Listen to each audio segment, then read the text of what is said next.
మూడు మెక్కులు రెండు చెక్కలు పూజించే నువ్వు మా చెప్పడమే. 2 చెక్కలు 3 మేకుల్ని ఆరాధించొద్దు అని విమర్శించే అర్హత మీకు లేదు. మీరు ఎప్పుడైనా వినాయక చవితి చేశారా? ఆ ప్రతి సంవత్సరం చేస్తాం. పెద్ద పందిరేస్తాం, పెద్ద బొమ్మను పెడతాం, మంచి డీజే సౌండ్ పెట్టి రాత్రి పగలు ఐటెం సాంగ్స్ తో గోలగోల్ చేసి ఆ తర్వాత నీటిలో కలిపేస్తాం. నీకు విషయం తెలుసా?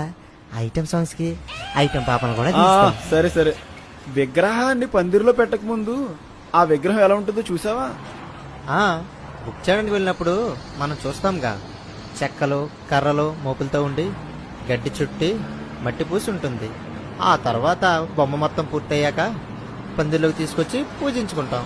నువ్వు పూజించే విగ్రహం యొక్క ముందు స్థితి ఏంటంటే, ముందు ఆ విగ్రహాన్ని నిలబెట్టడానికి కొన్ని కర్రలు చెక్కలతో ఒక స్ట్రక్చర్ దిగ్గొడతారు. దాన్ని దిగ్గొట్టడానికి కొన్ని కేజీల మేకులు వాడతారు. దానిపైన మీరు కొన్ని మోపుల గడ్డి పరకలు చుడతారు.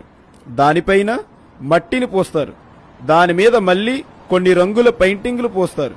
దానిపైన మళ్ళీ మీరు చమ్కీలు చల్లుతారు. దానిని తెచ్చి పందిరిలో పెట్టి మీరు పూజిస్తారు.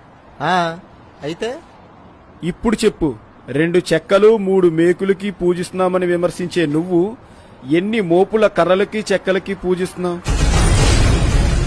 ఎన్ని కేజీల మేకులకి పూజిస్తున్నావు? ఎన్ని పరకల గడ్డికి పూజిస్తున్నావు? ఎన్ని బస్తాల మట్టికి పూజిస్తున్నావు? ఎన్ని రంగుల పెయింటింగ్లు పూజిస్తున్నావు? ఎన్ని చల్లిన చమ్కీలకు పూజిస్తున్నావు? ఏంటి సోదరా సైలెంట్ అయిపోయావు?